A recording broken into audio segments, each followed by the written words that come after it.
쉬러 A군 이야기. 안녕하세요. 저는 20대 백숙이 남자입니다. 맨날 룬팅만 하다가 밤도 되고 심심하고 하니 제가 겪었던 무서운 이야기 하나 해드릴게요.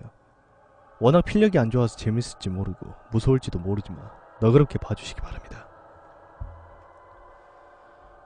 초등학교 때 일이었습니다. 저는 안산에서 살고 있었죠. 당시 안산은 아직 개발이 덜 된 상태라 정말 작은 중소도시였고 그렇기 때문에 초등학교도 얼마 되지 않았습니다. 저희 집은 아버지의 사업 실패로 형편이 좋지 않았고 안산에서 원곡도 다음으로 치안이 좋지 않았던 곳에 살았습니다. 하지만 제가 다니던 학교는 그나마 안산에서 새로 지어진 아파트 단지에 있던 초등학교였고 아파트에서 사는 아이들은 오전에 학교를 다니고 빌라촌에서 사는 아이들은 오후에 학교를 다녔습니다. 그러다 보니 자연히 빌라촌 아이들과 친해졌고 그 중에서 A라는 아이를 알게 되었습니다. A는 저희 집 근처에서 중국집과 카센터를 하던 집 아들이었는데 카센터와 중국집이 나란히 있던 형태였습니다. A의 집은 일명 주인 세대라는 곳으로 빌라의 한 층을 다 쓸 정도로 동네에서 꽤 부유했던 것으로 기억합니다. 당시 A는 어떤 아이였냐면 아파트에 사는 오전반 아이들의 물건 로봇으로 변하는 필통이나 게임 부루마블 같은 그런 것들을 훔쳐서 자신의 부모님께 사주었다고 거짓말을 하면서 자랑을 해댔고 문방구에서 파는 불량식품을 훔쳐 아이들에게 나눠주기도 하였고 아무튼 별로 질이 좋지 않았습니다. 당시에 저는 부산에서 전학을 와서 친구도 없었고 초등학교 치고는 키도 컸던지라 A가 먼저 저에게 호감을 보였고 A가 주는 불량식품이나 훔친 물건을 받기도 했습니다. 그러다가 자연히 A의 집에서 자주 놀러가게 되었는데 A의 집에 놀러갈 때마다 A의 아버지가 거실에서 매일 TV를 보고 계셨습니다.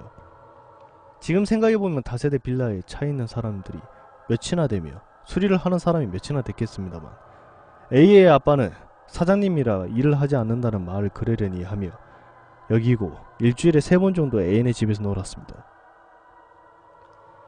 그렇게 4개월 정도 지났을 때 A는 이제 자신의 집에서 놀 수가 없다고 엄마가 이제 집에서 놀지 말라고 했다고 말하는 것이었습니다. 어린 나이에도 궁금한 거 못 참았는지 귀엽고 집에 가서 놀자고 말하며 A에게 겁을 주었는데 알고 보니 A네 카센터가 문을 닫게 되었고 주인 세대에서 살던 A의 가족이 반지하로 이사를 갔던 것이었죠. A는 저에게 잠깐 집이 공사를 해서 거기서 사는 거라고 말하며 다른 아이들에게는 비밀로 해달라고 부탁을 했습니다. 그 일이 있고 나서 2주 정도 됐을 것입니다. 저희 빌라촌 근처에는 쓰지 않는 철도가 있었는데 그 철도 다리 및 강가에 사람 뼈가 묻혀있고 그곳에서 귀신이 나온다는 것이었습니다. 저와 A와 몇몇 아이들은 담력 시험을 하기로 했고 9시에 모여서 가기로 했습니다. 그런데 A가 9시가 넘어서도 오지 않는 것이었습니다. A 집을 아는 사람은 저밖에 없었고 결국 제가 A를 데리러 가기로 했습니다.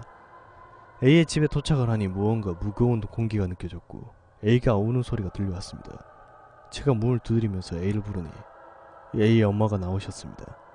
A의 엄마는 그때 처음 보았는데 머리가 헝클어져 있었고 엄청나게 무서운 얼굴을 하고 있었습니다.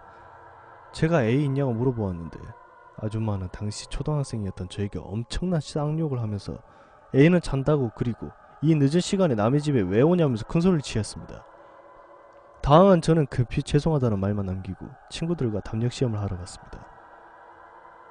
다음날 학교에서 A를 만났는데 아무렇지도 않는 얼굴로 저에게 사과를 하며 오늘 엄마가 저를 데려오라고 하시면서 맛있는 걸 해준다고 했다는 것입니다. 저는 솔직히 어제 혼난 것도 있고 아줌마가 너무 무서워 보였기 때문에 다음에 간다고 말하며 넘겼는데 다음날 A가 학교에 나오지 않는 것이었습니다. 이유인즉슨 A네 엄마와 아빠가 사업 실패로 인한 부부싸움을 하다가 아빠의 폭행으로 이어졌는데 엄마가 아빠를 칼로 목을 찔러 죽였다는 겁니다. 그리고 며칠 동안 시체를 방치해두었는데 화장실에 넣어도 냄새라도 날까 싶어 화장실 문과 창문을 테이프로 칭칭 막아놓았다고 합니다. 그것이 집 밖으로 나오지도 않고 숨어 있었는데 때마침 A가 문방구에서 게임 필통을 훔치다가 문방구 아저씨에게 걸려 그 집에 찾아갔을 때 걸린 것이라고 했습니다. A는 아빠가 죽은 건 저희가 담력시험 하기로 했던 전날에 있었던 일이었고 A는 아버지가 죽은 후에도 아무런 티도 내지 않고 며칠 동안 저희와 놀았던 것입니다. 초등학교와 5살짜리가 그렇게 태연한 표정을 지으면서 말입니다. 그리고 A네 엄마는 지금 와서 생각해보건대 당시 제가 무언가 이상한 것이라도 보았을까봐 저를 불러내려고 물어보려고 했던 것 같습니다. 아니면 딴 생각이 있었을지도 모르겠습니다. 당시에는 동네에서 꽤나 충격적인 사건이어서 사람들 사이에서 소문이 많이 났었고 뉴스에서도 한번 나온 적이 있었습니다. 두서없는 글 읽어주셔서 감사합니다.